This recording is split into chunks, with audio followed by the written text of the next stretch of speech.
तो दोस्तों आज हम फिर से आपके लिए लेकर आए हैं देश और दुनिया की सभी ताजा बड़ी खबरें। फटाफट एक एक कर विस्तार से आज आपको बताएंगे, तो वीडियो को अंत तक जरूर देखें। दोस्तों वीडियो बनाने में हमें काफी मेहनत लगी है, तो वीडियो को लाइक जरूर कर दें। जी हां दोस्तों, पहली खबर में आपको बताएंगे जो बिग ब्रेकिंग न्यूज सामने निकल कर आई दोस्तों कि किसान आंदोलन के बीच मोदी अमित शाह की बड़ी मुश्किलें। खालिस्तान संगठन ने किया ऐलान, 26 जनवरी को जो भी इंडिया गेट पर फहलाएगा खालिस्तान का झंडा उसे देंगे 2 करोड़ रुपए का इनाम। मोदी अमित शाह की बड़ी मुश्किलें। तो वहीं आपको बताएंगे कि पश्चिम बंगाल में ममता बनर्जी का साथ देने से कांग्रेस ने किया इनकार, तो ओवैसी आए सामने, कहा टीएमसी के साथ गठबंधन कर भाजपा को चटाएंगे पश्चिम बंगाल में धूल। तो वहीं आपको बताएंगे कि किसान आंदोलन से आज तक हो चुका है 70,000 करोड़ रुपए का नुकसान। मोदी अमित शाह की बड़ी मुश्किलें। तो वहीं आपको बताएंगे दोस्तों कि कर्नाटक में भाजपा के कैबिनेट विस्तार से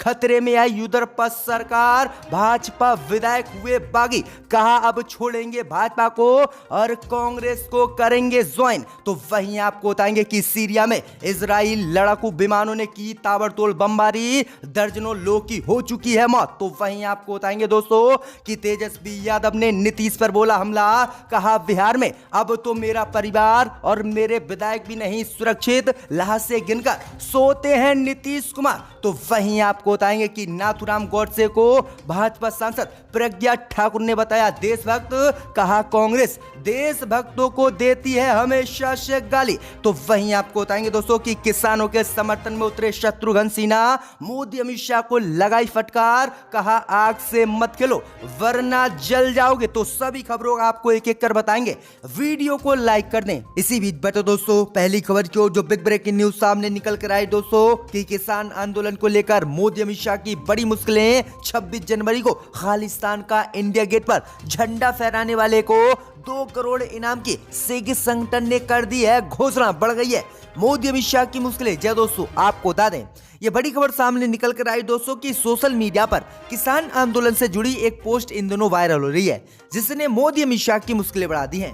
इस पोस्ट में अपील की गई है कि 26 जनवरी के दिन जो भी व्यक्ति इंडिया गेट पर खालिस्तान का झंडा फहराएगा उसे 2 करोड़ रुपए का इनाम दिया जाएगा। ये अपील प्रतिबंधित संगठन सिख फॉर जस्टिस यानी SFJ की ओर से की गई है। ये वही संगठन है जिसका जिक्र हाल ही में सुप्रीम कोर्ट में कृषि कानून पर सुनवाई के दौरान सुप्रीम कोर्ट ने किया था। दरअसल आपको बता दें कि सिख फॉर जस्टिस पंजाब को अलग देश बनाना चाहता है और इसका नाम वह खालिस्तान रखना चाहता है। और इसी बीच किसान आंदोलन के बीच ये बड़ा ऐलान सिख फॉर जस्टिस संगठन ने कर दिया है। ये सिखों का बहुत ही बड़ा संगठन है, लेकिन भारत में इस पर बैन लगा हुआ है। लेकिन आज इसी संगठन ने 26 जनवरी को खालिस्तान का झंडा इंडिया गेट पर फहराने वाले व्यक्ति को 2 करोड़ रुपए इनाम देने की घोषणा कर दी है, जिससे भाजपा मोदी अमित शाह की मुश्किलें बढ़ गई हैं। इसी बीच बता दोस्तों अगली खबर की ओर तो पश्चिम बंगाल में ओवैसी और ममता का होगा गठबंधन। भाजपा को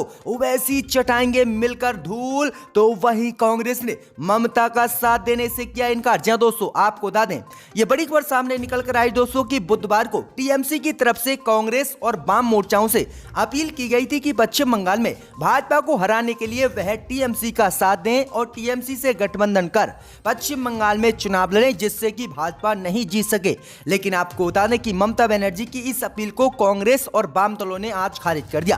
कांग्रेस ने ऐलान किया है कि वह किसी भी कीमत पर टीएमसी का साथ नहीं देगी और उससे बिना गठबंधन के ही पश्चिम बंगाल में चुनाव लड़ेगी। इस बीच खबर सामने निकल कर आ रही कि वाम दल AIM ने अब ममता बनर्जी का साथ देने का ऐलान कर दिया है। दरअसल आपको बता दें कि असदुद्दीन ओवैसी की पार्टी AIM ममता बनर्जी की पार्टी TMC से गठबंधन करने के लिए तैयार हो गई है और AIM और TMC पश्चिम बंगाल में गठबंधन कर भाजपा को धूल चटाएंगे। असदुद्दीन ओवैसी ने कहा कि जिस तरह से कांग्रेस TMC सहित देश में मुसलमानों को धोखा दे रही है और इस तरह से ही इसने पश्चिम बंगाल में ममता बनर्जी को धोखा दिया, इसलिए हम ममता बनर्जी के साथ हैं और उनके साथ गठबंधन कर पश्चिम बंगाल में चुनाव लड़ेंगे। वहीं आपको बता दें कि इससे पहले भी असदुद्दीन ओवैसी की पार्टी AIM ने TMC के साथ गठबंधन करने का ऐलान किया था, लेकिन TMC ने उस समय इस गठबंधन को ठुकरा दिया था। लेकिन अब असदुद्दीन ओवैसी के साथ मिलकर पश्चिम बंगाल में TMC चुनाव लड़ेगी और भाजपा को धूल चटाएगी। तो ये बड़ी अपडेट आ रही है। इसी बीच बढ़ते दोस्तों अगली खबर की ओर। तो किसान आंदोलन से अब तक हो चुका है 70,000 करोड़ का मोदी सरकार को नुकसान, बौखलाए मोदी अमित शाह। जी हां दोस्तों, आपको बता दें ये बड़ी खबर सामने निकल कर आई दोस्तों कि किसानों के आंदोलन का असर न सिर्फ आम आदमी पर पड़ रहा है बल्कि सरकार भी इससे अच्छे खासे नुकसान में हो रही है। दरअसल आपको बता दें कि PhD chamber of commerce and industries की माने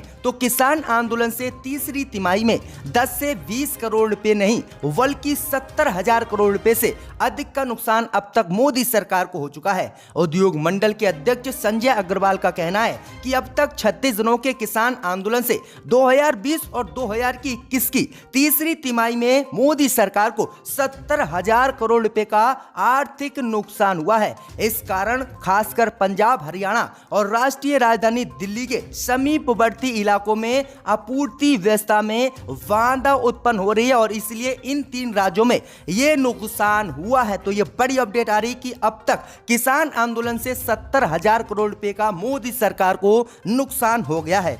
इसी बीच बढ़ते दोस्तों अगली खबर की ओर। तो कर्नाटक भाजपा में पड़ी फूट, कैबिनेट विस्तार से नाराज हुए भाजपा नेता कहा छोड़ेंगे पार्टी। जहां दोस्तों आपको बता दें कि कर्नाटक की भाजपा सरकार में कैबिनेट विस्तार के बाद फूट पड़ गई है और कभी भी कर्नाटक में भाजपा सरकार गिर सकती है। दरअसल आपको बता दें कि कर्नाटक के मुख्यमंत्री VS येदुरप्पा द्वारा अपने 17 महीने पुराने कैबिनेट में विस्तार के लिए बुधवार को 7 नए नाम की घोषणा किए जाने के बाद राज्य में भाजपा के विधायक नाराज हो गए हैं। सत्तारूढ़ दल के विधायकों ने जनता द्वारा नहीं निर्वाचित MLC को मंत्री बनाए जाने और कुछ क्षेत्रों के प्रतिनिधित्व में कमी और उनकी वरिष्ठता और काम पर ध्यान नहीं दिए जाने को लेकर नाराजगी जताई है। राज्य में ज्यादातर मंत्री बेंगलुरु और बेलगावी जिलों से हैं। इसी को लेकर भाजपा के अन्य विधायक नाराज हैं और उन्होंने कहा कि जो विधायक दागी हैं, जिन्होंने भ्रष्टाचार किया है, उन्हीं को कैबिनेट में येदुरप्पा ने जगह दी है, जिससे हम नाराज हैं और हम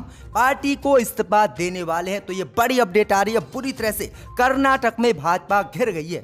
इसी बीच बढ़ते दोस्तों अगली खबर की ओर। तो सीरिया में इजरायली लड़ाकू विमानों ने ताबड़तोड़ की बमबारी, दर्जनों लोग की हुई मौत। जय दोस्तों आपको बता दें ये बड़ी खबर सामने निकल कर आ रही दोस्तों कि सीरिया में इसराइल के लड़ाकू विमानों ने बुधवार को सुबह जमकर ताबड़तोड़ बमबारी की है। लड़ाकू विमानों की आवाज से पूर्वी सीरिया के आसमान घंटों तक गूंजते रहे।